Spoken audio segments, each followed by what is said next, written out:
Welcome, everybody. We got Robert Bowling from Infinity Ward and Glenn Schofield, Vice President, excuse me, and GM of Sledgehammer Games. Someone just got a promotion. Congrats. I'll take it. Yeah, no, it's fine. I'm sure the actual president is going to drop an elbow now, but that's all right. Modern Warfare 3, easily one of the most anticipated titles at this year's E3. What do you think defines Modern Warfare as a game? Like, what does it take to make a great Modern Warfare game? Modern Warfare in general, I mean, the things you have to hit in Call of Duty are that 60 frames per second. I mean, that's what sells that smooth gameplay, because when it comes down to it, it's about the tight gun controls. It's about those huge cinematic moments in the campaign, especially. Yeah, great combat, multiplayer, even Spec Ops these days. So you're saying every aspect of the game needs to be absolutely perfect, pretty much? Yeah. Okay. I mean, that's what we've come to expect from the franchise. Now, what are we looking at right here? This is what, downtown Manhattan here? Or? Yeah, it is Lower Manhattan. And how do you capture the feel of Manhattan? Well, it's good to have lived there for a while. Well, there you go. And I noticed the nice urine sheen on the texture there on the walls. It looks very good. Looks very true to form. You like that? See lots of debris everywhere. I motion captured that. You did. Those are custom textures, huh? Put it right on there. Right outside the offices. So what's actually taking place right here? Why are we shooting in Manhattan? What happened? Well, the Russians have taken over Manhattan. Of course. Of course, yes. Yep. Glenn Beck predicted they would. And so the Americans have come in and are trying to push them out. Yeah, you got to think that this picks up right after Modern Warfare 2. So if you remember at the end of the game, the state of the world has changed. DC is burning. Task Force 141 is either dead or on the run. And now we're picking up after that. The conflict has expanded up the Eastern Seaboard. And that's what you're seeing here. What I love about this is it's taking those huge moments and it's now in the major cities. I mean, we're not fighting on the outskirts. We're not fighting in the undescript desert locations anymore. Right. We know exactly where we are. Yeah. And there's a Wetzel's Pretzel around the corner, which we can probably explore as well.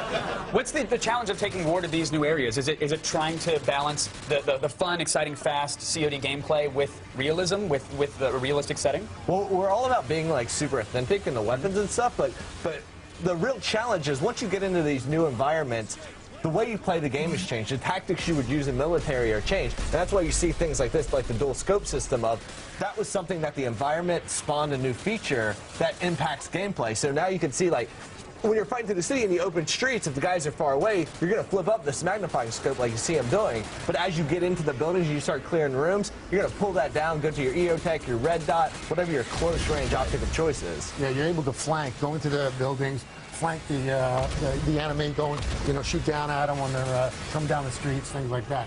So you choose where you want to go, how you want to do it. And that doesn't seem fair exactly. The enemy is rolling up in an Apache, and you've got a fire hydrant to take cover. That doesn't exactly seem right. Well, you're Delta, you make do. Yeah. Now, on the single-player side of things, is it entirely single-player? Is there a co-op aspect to it as well? And on the campaign, it's single-player. Single-player. We're bringing back Spec Ops in Modern Warfare 2, or Modern Warfare 3, that brings co-op into the game in a big way. I mean, we have our classic mission modes that we introduced in Modern Warfare 2, but now in Modern Warfare 3 we have survival mode, which is endless waves of enemies. You have unlockables, you have kill streaks you can call in, different types of units. We're blowing out the co-op in this game. Do I still have to cry for the first 15 minutes until I get my red dot sight? Yeah. Iron sights do not do me well.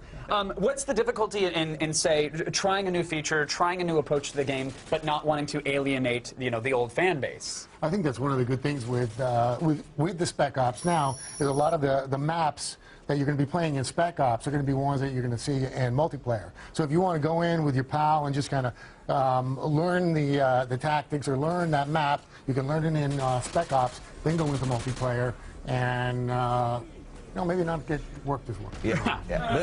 The key is just, listening to that core audience. I mean, we're out there, we're on Twitter, we're on everything, hearing what they're saying. I mean, that's why you're seeing us bring back some classic guns like the old COD 4 MP5 that people love that model. Yeah. So we're bringing that back, we're updating it visually, and then, advancing and listening to watching how our players play the game and innovating on the gameplay with stuff like the dual scope system or the XM25 that you'll see here in a bit. Are you? You're not listening to any gamers on MySpace, right? I'm just saying you can transition them over to something else. That guy's not doing any work.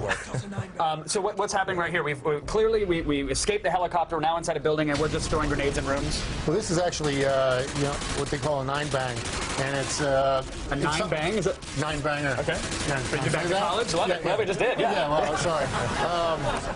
Yeah, this is some of the stuff that we found out that they really do use. The Delta or any of the Spec Ops guys do use. So that's one of the things that we try to get is make sure that we're using stuff that they are really using or about to use. So they don't use a flashbang anymore. They use a 9-banger. Interesting. Yeah. So you have sit down, you guys have a chat at an In-N-Out with actual soldiers about what they're using, or do you get to go hang out on the front lines for a week and take some notes? Well, I haven't done the front lines yet, but I have been down at some of the Marine bases and things like that. In-N-Out, we'll have to try that. Yeah. A little burger and talk about 9-banging. Yeah. Now, you mentioned that you brought one of the guns back, and of course it's glossied up. It looks a little nicer. What other improvements to like the core engine can we look forward to? Animation systems, AI? Audio. Yeah. All new, really? Yeah. A lot of audio stuff, stuff like whiz-bys on the bullet so you can get direction, things like that. Updating it just so we can maintain 60 frames per second and get these huge scales. Like you're seeing in New York City, massive skyscrapers, these massive levels, but keep it running at that smooth, super fast, super quick 60 frames per second. Yeah, a lot more textures you'll see in the world. Obviously, when you have skyscrapers and all that kind of detail that we have in the levels, we've had to add a ton more textures in there, of course upgrading the engine in so many ways. Like you said, with the animation systems. Yeah, absolutely. And any crazy unlockables? Any extra RC cars or remote boats? What do we got? In multiplayer, we got a lot of really cool stuff. We're too early to dive into those details yet. Spec Ops, we're bringing What's on the in a lot whiteboard? of Just it. give me some bullet points that might be on the whiteboard. They don't have to be coded yet. I'm just curious, looking down the road. Hot air balloon? Oh, Wow, that's I good. like that. I'm just saying, yeah, 20 kill streak, you Right, get a I bullet. like that. Yeah. The Goodyear variety drops the bomb. Wow. It looks so good. Let's tell me with Modern Warfare 3 though, is there a single challenge that you guys are okay? We have to overcome this. Is it adding stuff and keeping it 60 frames? Is it appeasing the old fan base? You know what it is coming into Modern Warfare 3, I mean, we have like nearly 30 million players. Right. So it's really looking at, as you said, how can we make a game that our core fans are going to love? But at the same time, give our new fans a place that they can enjoy the game the way they like. I like to look at it as we're giving you a platform to have fun the way you like to have fun, and let's give our players the place to do it. You have your co-op and Spec Ops, you have your cinematic single player, and multiplayer. We're doing a lot of things to really allow you to customize the game and have fun the way you want to have it. It's really something for everyone. With so many people playing the game, we do have to bring so much to the table. Are the good guys going to win? Who knows? I just want to know that we can save the world. That's Call cool. of Duty, the good guy always dies. Oh, of course he does. A couple times. Yeah. I love it. You guys, thank you so much for coming on the game. Absolutely incredible. You got to stick around. We're actually going to put Modern Warfare 3 on pause, but don't worry, we're going to have more for you in just a moment. Even more. We are back with our look at Call of Duty Modern Warfare 3, and it's a G4 exclusive.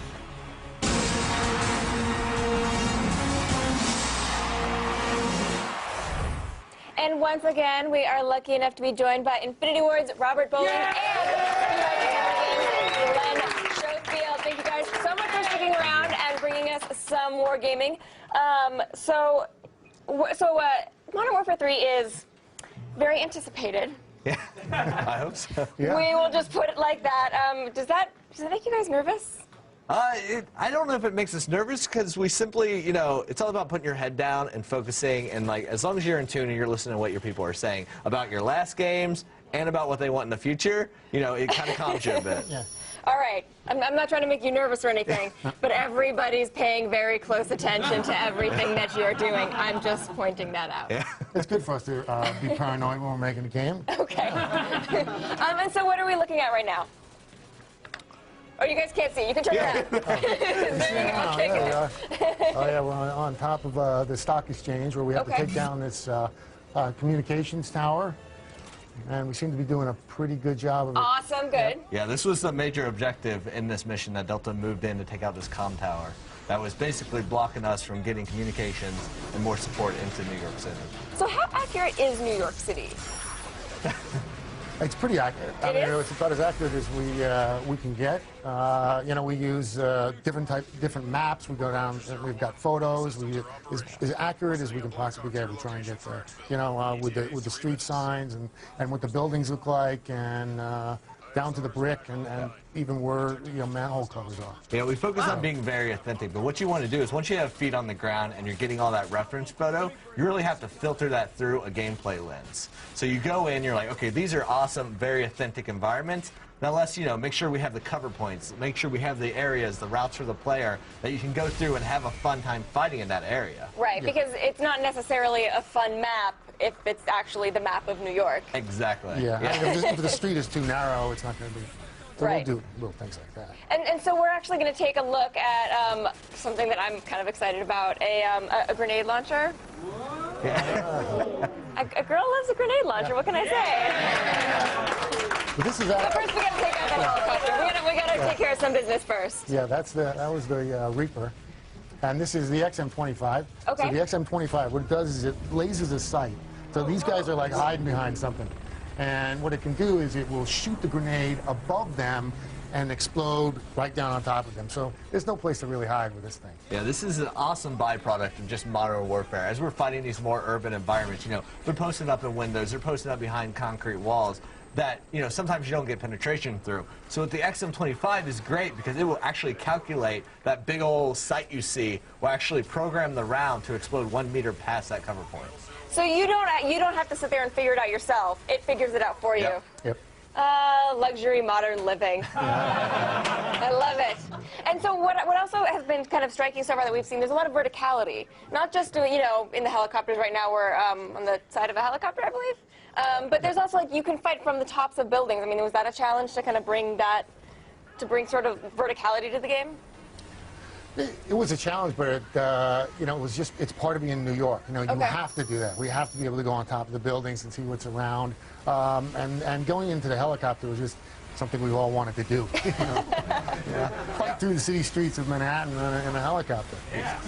Okay, so walk us through what we're doing right here. I mean, we're covering a lot of territory through New York. Yeah, I mean, Manhattan. yeah, the city is huge, and more importantly, we're always throwing you in different scenarios. So you're not just, you know, boots on the ground, infantry fighting through.